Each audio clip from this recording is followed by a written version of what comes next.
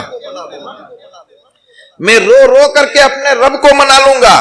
ایک بند کوٹری میں، کالی کوٹری کے اندر حضرت ثابت بن قیس کو بند کر دیا جاتا ہے، باہر سے بند کر دیا جاتا ہے، وہ زار و قطار رو رہے ہیں، وہ بے تحاشا رو رہے ہیں، وہ چیخو چلا کر رو رہے ہیں، گریہ وزاری کر رہے ہیں۔ ادھر حضرت عاصم آئے، کہا ثابت بن قیس کہاں ہے؟ کہا وہ انہوں نے تو اپنے آپ کو ایک بند کوٹری میں بند کر لیا ہے، وہ کہتے ہیں کہ میں دوزخی ہو گیا ہوں، میں اللہ کے رسول کے بارگاہ کا ادب نہیں کر سکا ہوں، اس لیے میں اب وہاں جانے کے لائق نہیں ہوں، وہ تو اس بند کوٹری میں ہے۔ عاصم نے باہر سے آواز دی، ثابت کوٹری کھولو۔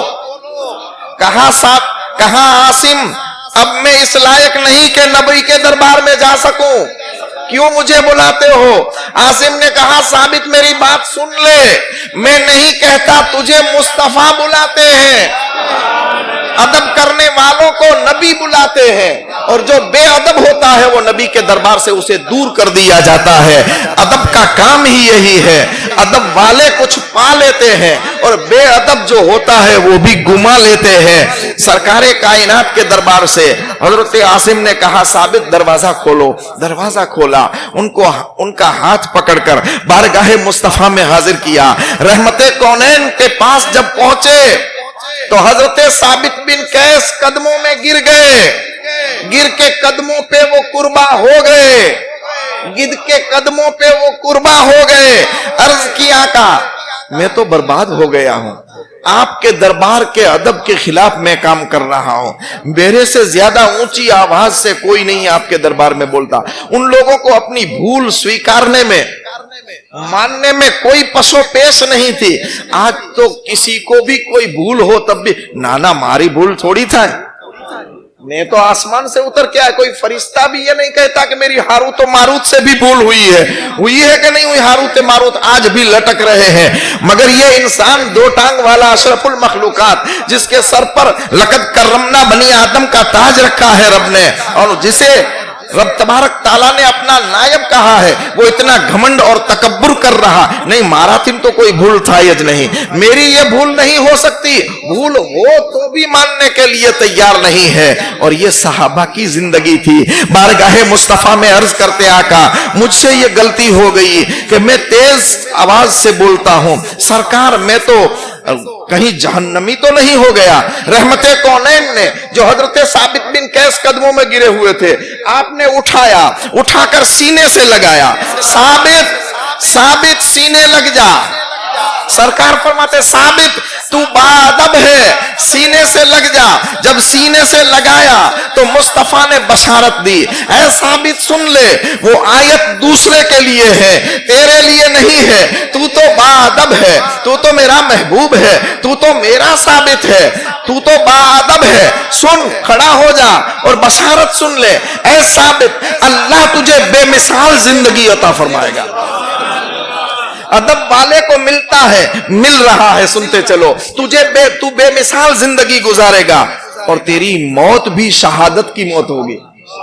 دوسری خوشخبری بھی سن لے، لوگ کہتے ہیں کہ نبی غیب نہیں جانتے، یہ غیب نہیں تو کیا ہے کہ تو بے مثال زندگی گزارے گا، تیری موت بھی شہادت کی موت ہوگی، تیری موت بھی شہادت کی موت ہوگی، اور تو جنت میں بھی میرے ساتھ چلے گا، جنت میں بھی۔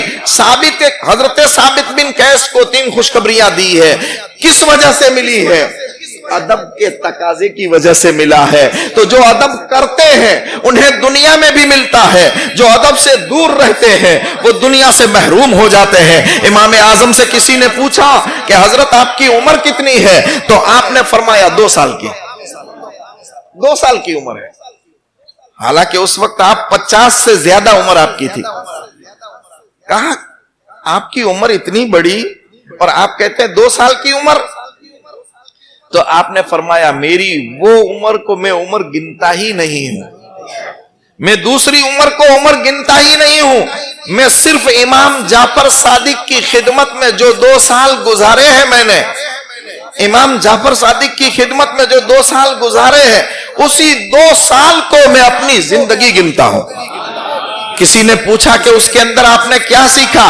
تو آپ نے فرمایا کہ میں نے 2 سال کے اگر 10 حصے کیے جائے، 2 سال کے 10 حصے کیے جائے تو 9 حصے میں نے ادب سیکھا ہے، 1 ہی حصہ میں نے علم سیکھا ہے، 1 ہی حصہ میں نے علم سیکھا ہے، اور اس میں بھی میں پچھتاتا ہوں، اس میں بھی میں پشیمان ہوں کہ اگر 1 حصہ بھی علم نہ سیکھا ہوتا، اس میں سے بھی آدھا ادب کی طرف دے دیا ہوتا، 9.5 حصے ادب سیکھا ہوتا، آدھا حصہ ہی علم سیکھا ہوتا تو کتنا اچھا ہوتا۔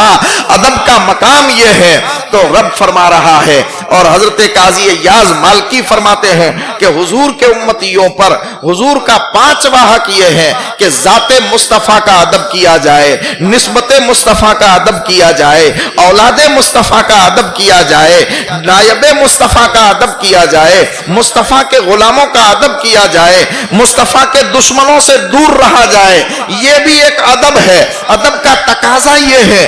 تو ادب کرنے والے کچھ پا لیتے ہیں اور جو بے ادب ہوتے ہیں وہ چلے جاتے ہیں۔ آؤ میں آپ کو بتاؤں کہ ادب والوں کو کیا ملتا ہے۔ حضرت حذیفہ صحابی رسول ہے، حضرت حذیفہ صحابی رسول ہے، بچپن کی عمر ہے، اس دور کے بچوں کو وہ کتنی بڑی عقل ہوا کرتی تھی، اپنی ماں سے اجازت لیتے ہیں، ماں مجھے اجازت دے میں نبی کے دربار میں جاؤں، ماں مجھے اجازت دے میں نبی کے دربار میں جاؤں۔ بچہ اے بیٹے وہاں جا کر کیا کرے گا؟ تو کہتے ہیں کہ ماں وہاں جا کر مصطفیٰ کے پیچھے نماز مغرب پڑھوں گا، سرکار کے پیچھے نماز عشاء پڑھوں گا۔ وہ زمانہ ایسا تھا، وہ ماحول ایسا تھا، مائیں بھی ایسی تھی، اولاد بھی ایسی تھی، ادب کا تقاضا بھی ایسا تھا۔ کہا کہ مجھے اجازت دے، اے ماں میں سرکار کے پیچھے نماز مغرب اور نماز عشاء پڑھوں گا، اور نماز پڑھنے کے بعد جب سرکار مجھ سے پوچھیں گے حذیفہ کیوں آئے ہو، تو اے ماں میں تیرے گناہ کی معافی کا سوال کروں گا، تیرے گناہ کی معافی کا سوال کروں گا سرکار سے۔ ماں خوش ہو گئی کہ میرا بیٹا میرے گناہ کی فکر کر رہا ہے، اجازت دی۔ حضرت حذیفہ پہنچے، مغرب کی اذان ہو چکی تھی، سرکار امامت فرما رہے تھے، قربان جاؤ اس امامت پر اور قربان جاؤ اس مقتدیوں پر۔ کتنی بے مثال جماعت تھی، جماعت صحابہ کی تھی، اور امام الاولین و آخرین کا امام تھا، نبیوں کا سردار امام تھا۔ نماز مغرب پوری ہوئی، سرکار بیٹھے ہوئے ہیں، اپنے دیوانوں سے باتیں کر رہے ہیں، عشاء کا وقت ہوا، اذان ہوئی، نماز کا جماعت کا وقت ہوا۔ اس وقت تو یہ لائٹ تو اور یہ گھڑیاں تو تھی نہیں کہ ٹی آواز کرے تو جماعت کا ماحول اور ٹائم ہو جائے، سب دیکھنے لگے کوئی آتا ہے یا نہیں آتا ہے، ایسا تو تھا نہیں۔ نبی حاضر تھے، نماز پڑھانے کا وقت ہوا، نماز عشاء پڑھائی، جماعت کا وقت تھا، جماعت پڑھائی سرکار نے۔